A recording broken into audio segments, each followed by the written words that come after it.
Picture the same woman photographed twice on the same afternoon, in the same light, wearing the very same products from the very same makeup bag. In the first photograph, she looks tired and a little heavy, as if the day has been pulling on her. In the second, she looks rested, open, and quietly lifted. Nothing in that bag changed between the two pictures, but every stroke on her face changed direction. That is the entire secret behind what working artists call facelift makeup, and today we are walking through the 10 tricks that make it happen. The idea underneath all 10 is simple. As the decades pass, the soft pads of the mid-face drift downward, the skin thins, and the light in the room starts finding shadows that were never there at 30. Dermatologists describe it as a change in the architecture of the face. Surgeons who perform actual lifts describe their work in terms of vectors, lines of pull that travel up and out toward the temple, and the top of the ear.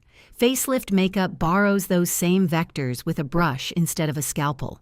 It is not a new shopping list, it is a new set of directions for the products already sitting on your vanity. Every sweep of blush, every shadow, every flick of concealer obeys one law today. The stroke ends higher than it starts.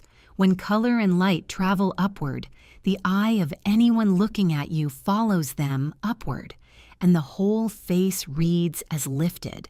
When they travel down, even the most expensive products in the drawer quietly confirm the pull of gravity. Your skin changed its map over the years. Your routine kept driving by the old one. So we are redrawing that map together, zone by zone, starting where the compass of the whole face gets set, the cheeks. A few of these tricks may surprise you, and the 10th one changes how the other 9 look. Let us begin. Trick 1. The blush sweep that sets the compass. For years, the rule was to smile and dab color on the apples of the cheeks, and that advice was written for a face whose apples sat high and full. Dermatologists explain that the cheek's fat pad slides down and forward over time, so the apple you are smiling into today sits lower than the one you painted at 35. Put round color on a lowered apple, and you are highlighting the descent itself. The color pools near the nose, crowds the fold beside the mouth, and drags the whole mid-face down with it. The fix is a change of angle. Load a cream blush and start at the outer third of the cheekbone, level with the bottom of the nose, then sweep it diagonally toward the top of the ear and feather the tail into the hairline at the temple. Think of a checkmark rising. Deepest color at the start, softest at the finish. 2 thin layers beat 1 heavy one because thin layers move with the skin. Now the formula question. Classic powder blushes are built on talc and silica, absorbent minerals that drink moisture out of the surface and cling to peach fuzz and dry patches. On mature skin, that grip becomes creep. Mature reviewers report the same pattern again and again. Color that looks fine at 9 in the morning and sits in a dusty stripe well below the cheekbone by 3 in the afternoon. A cream like Merit's Flush Balm or Jones Road's Miracle Balm leans on emollients instead, soft plant oils and esters that melt into the skin and stay where your fingers put them. Pat the edges upward with your ring finger until the top border disappears. If you love a powder you already own, mist the face first and press the color on with a dense brush rather than sweeping it, and still aim everything at the temple. One more guardrail. Keep all color above an imaginary line running from the bottom of the nose to the top of the ear, because below that line, blush stops lifting and starts lowering the whole picture. Blush is a direction before it is a color. Get the direction right, and even a modest formula flatters. With the compass set, the cheek needs a ledge to sit on, so we are heading just underneath it next. Trick 2, the shadow that hides under a shelf. Plenty of women over 50 gave up on contour during the muddy stripe era, and that instinct was fair. A dark line dragged down toward the jaw paints descent onto the face, because in nature, a shadow that falls low means the surface above it is falling too. Veteran makeup artists teach the opposite placement. Find the bone by pressing lightly under the highest part of the cheekbone. Start the color near the ear and pull it forward, stopping about 2 finger widths short of the corner of the mouth. Then blend every edge upward, so the darkest part of the shadow sits tight under the bone and dissolves as it rises. The eye reads that as shadow cast by a high shelf, and a high shelf means a lifted cheek. Formula matters as much as placement here. Powder contours are pigment, pressed into talc, and on skin past 50 they catch on every dry patch and settle into the small lines beside the mouth by lunchtime. A cream like the Westman Atelier Face Trace Stick or the Charlotte Tilbury Hollywood Contour Wand is built on waxes and light emollients, which means it stays flexible and moves when your face moves.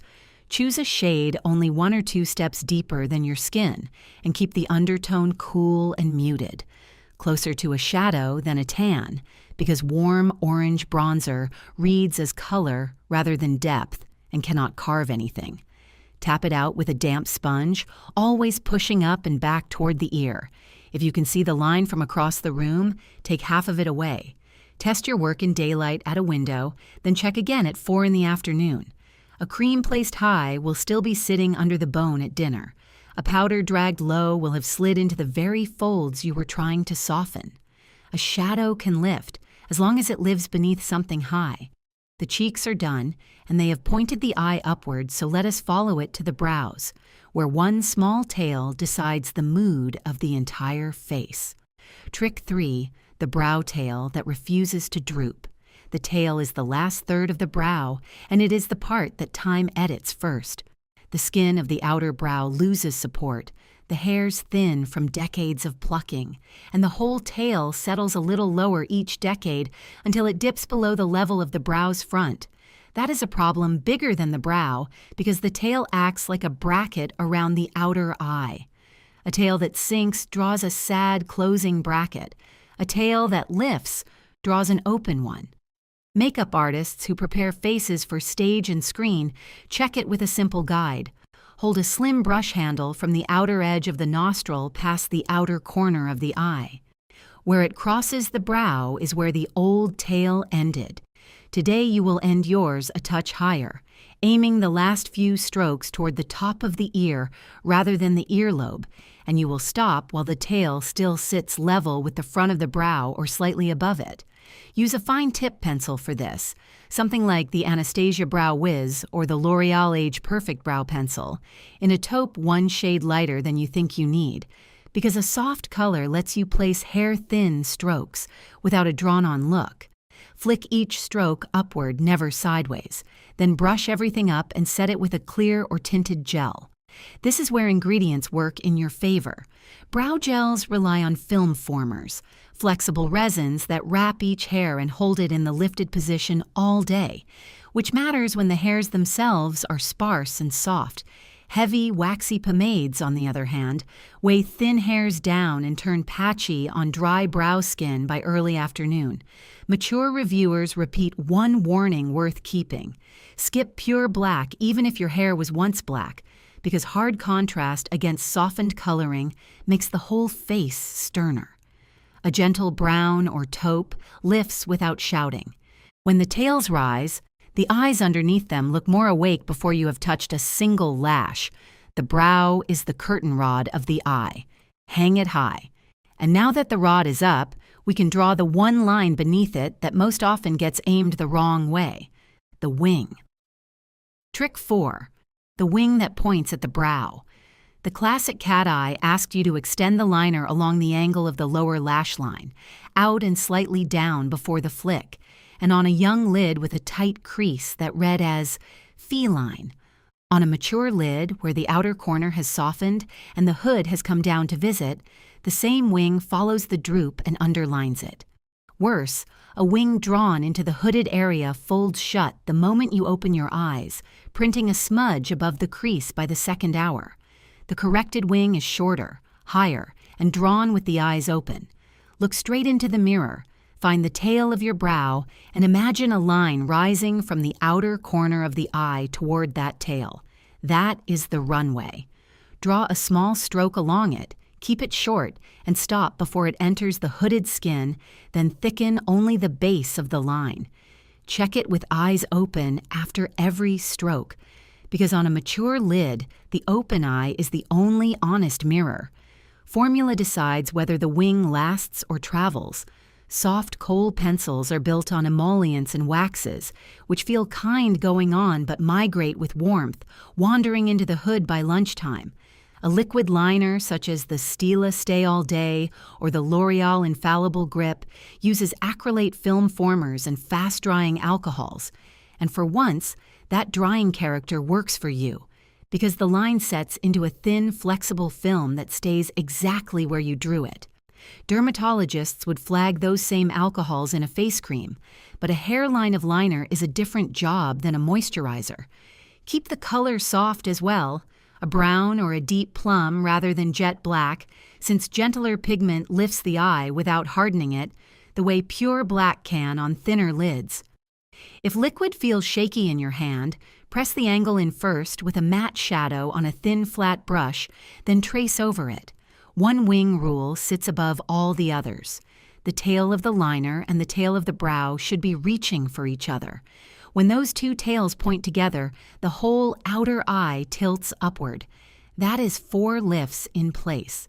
The eye work we just finished goes deeper in our guide, the 30-day anti-aging protocol, 100 ways to look younger in just 30 days, where instant lift techniques for mature eyes arrive as one short lesson with one action step per day. The link is in the description, and subscribe to Aging Queens for honest makeup guidance after 50. Trick 5, the corner flicks. Every face carries 2 pairs of corners that quietly narrate its mood, the outer corners of the eyes and the corners of the mouth. Time paints a small gray shadow at each of them, and shadows in those exact spots read as tired at the eye and stern at the mouth, even on a happy day. The old concealer habit makes it worse. A heavy half moon of full coverage swiped under the entire eye loads product into the very corner that needed light, then creases into fine lines within 2 hours. The lift version is smaller and smarter.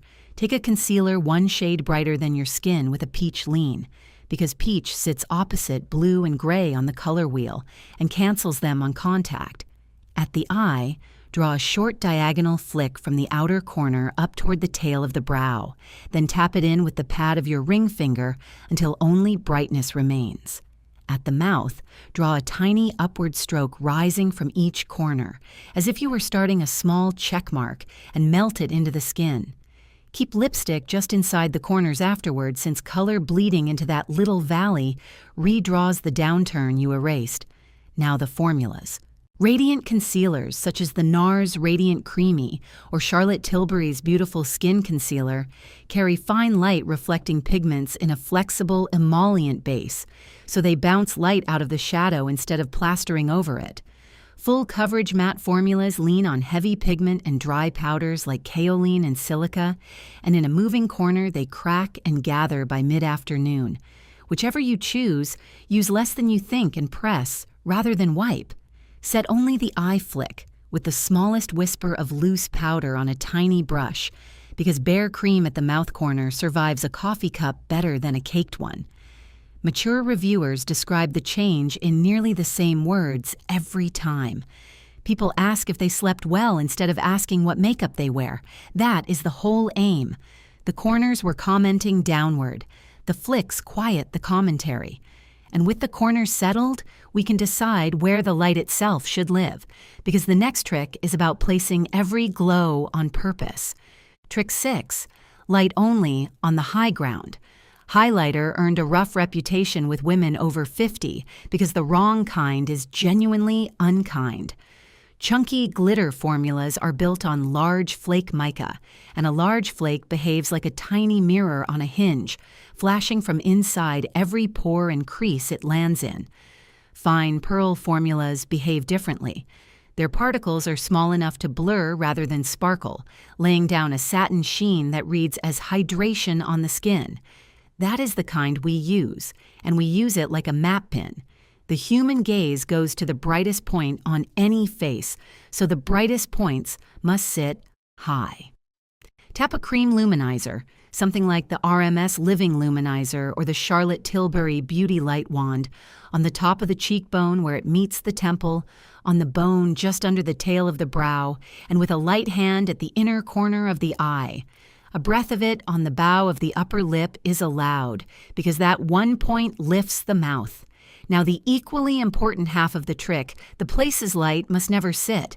Keep every glow off the lower half of the cheek, off the chin, and away from the folds beside the mouth, because a bright spot placed low pulls the gaze down like a porch light in the dark. Skip powder highlighters altogether if your skin runs dry, since even fine powders need a smooth surface and will find any flaking to cling to. Warm the cream on the back of your hand first, then press it on with a fingertip. No dragging. In photographs, the difference is immediate. Light stacked on the upper face makes the camera read the face from the top down, and a face read from the top down looks lifted before a single shadow was drawn. Put the light where you want the eye to live. Nearly everything else in this method arranges shadows, and this is the one trick that arranges the opposite. It also prepares us for the two heaviest shadows on the mature face, the ones beside the mouth and along the jaw. That is where facelift makeup earns its name, so stay with us. Trick 7. Softening the folds beside the mouth without filling them. The lines running from the nostrils to the corners of the lips deepen as the cheek pad above them drifts down, and they bother women more than almost any other line on the face. The instinct is to erase them with concealer, and the instinct is a trap. A crease is a valley, and a valley moves every time you speak or smile. Thick concealer laid into a moving valley cracks along its floor by 3 in the afternoon, turning a soft shadow into a bright, flaking line that announces itself from across the table. The professional approach lowers the contrast instead of chasing the crease. First comes prep.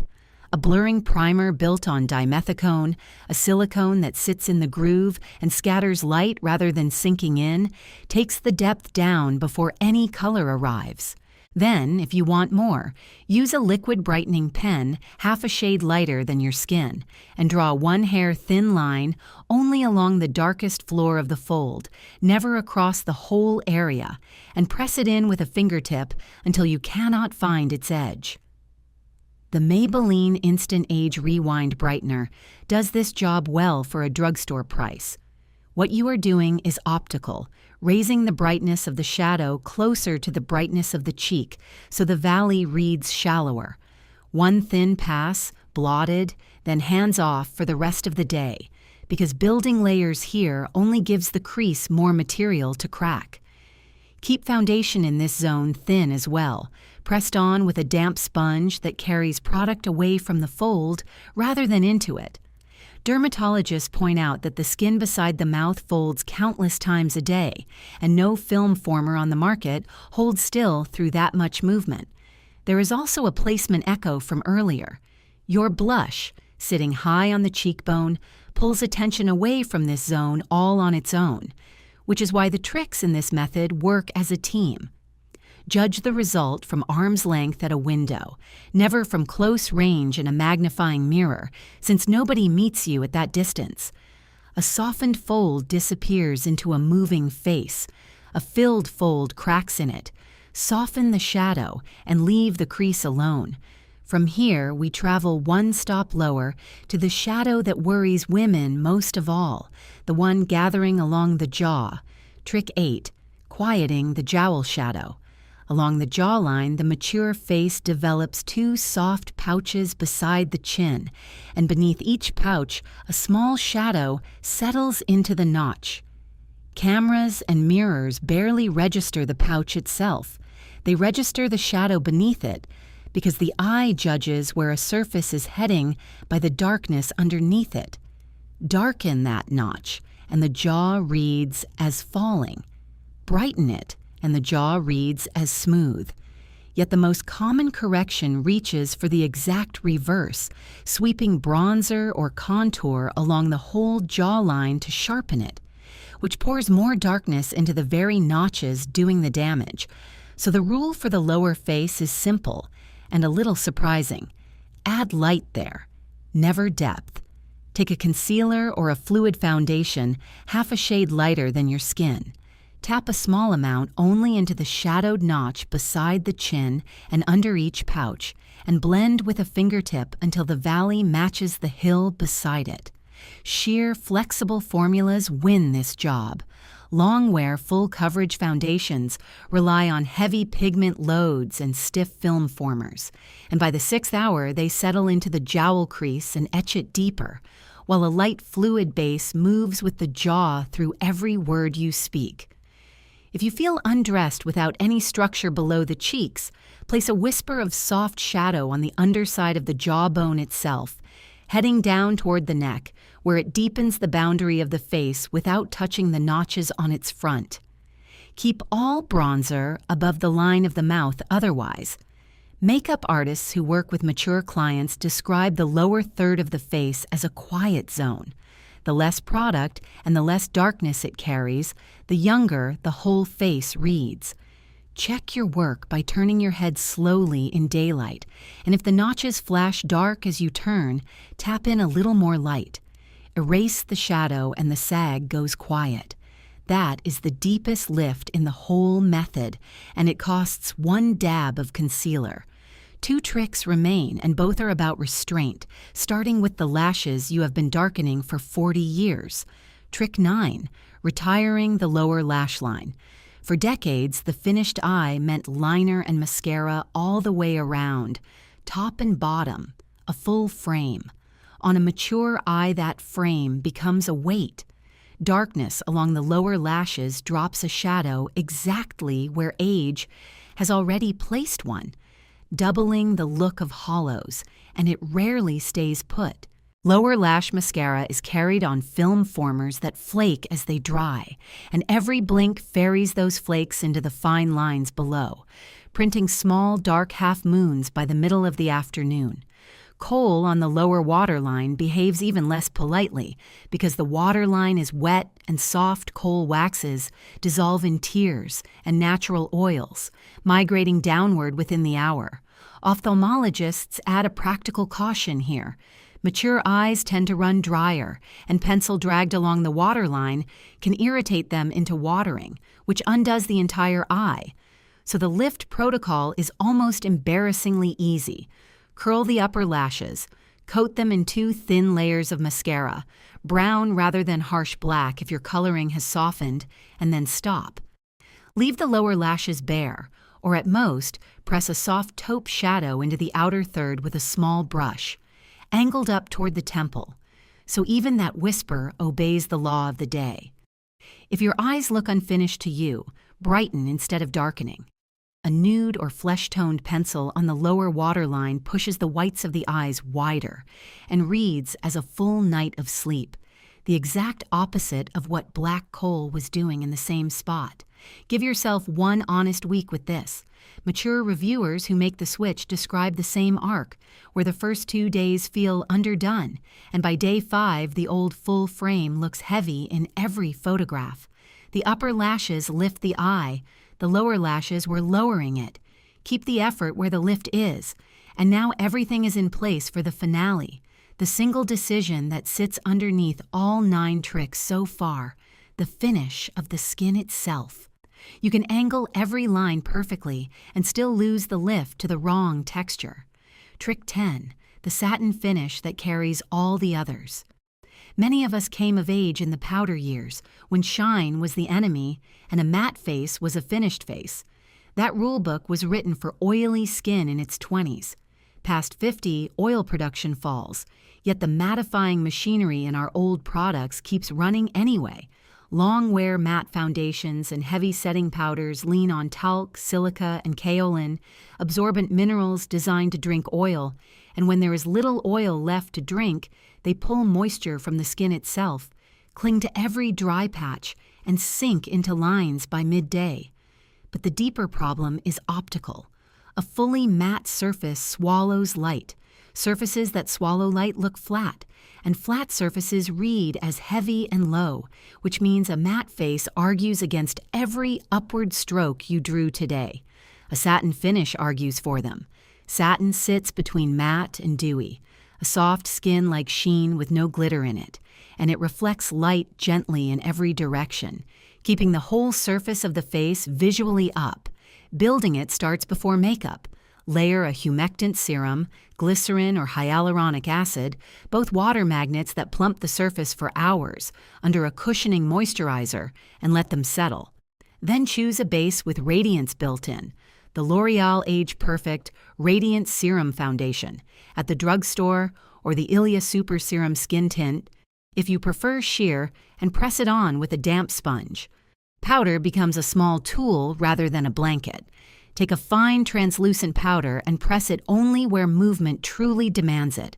The sides of the nose, the chin, perhaps the center of the forehead, leaving the cheeks, the eye area, and the jaw in their satin state. Laura Mercier's classic translucent is talc-based and forgiving in a light hand, while Charlotte Tilbury's airbrush leans on silica, fine but thirsty. So with either one, the method is press, never sweep. By the 6th hour, the difference is stark. The matte face of the old rule book looks tired at dinner, while the satin face looks rested because it never stopped reflecting light. Light is the last lift of the day, and it works every minute you are awake. That completes the 10. So let us step back and look at the map we redrew. 10 tricks, 1 law. The blush climbs to the temple. The contour hides beneath a raised shelf. The brow tail reaches up, the wing reaches for the brow, and the concealer flicks lift the corners that were commenting downward. The light sits only on high ground. The folds are softened. The jowl shadow is erased. The lower lashes are left in peace, and a satin finish keeps the light moving until you take it all off at night. None of this asked you to buy a new face, and most of it did not even ask you to buy new products. Your skin changed its map over the years, and today your routine finally caught up with it. Every stroke ends higher than it starts. Write that on the mirror if you need to. That is the entire method in 7 words. If you want the full month of this catch-up, our guide, the 30-day anti-aging protocol, 100 ways to look younger in just 30 days, delivers 1 short lesson a day, from the ingredient red flags in your cabinet to a gentle retinol and barrier repair routine. Scan the code on your screen. Then subscribe to Aging Queens for honest beauty guidance after 50. Look at your makeup bag tonight with new eyes, because nothing in it needs replacing, only redirecting. And now we would love to hear from you in the comments. Which downward habit are you retiring first at tomorrow morning's mirror? The round blush, the low wing, or the full matte face? We read every comment, and we will see you in the next one.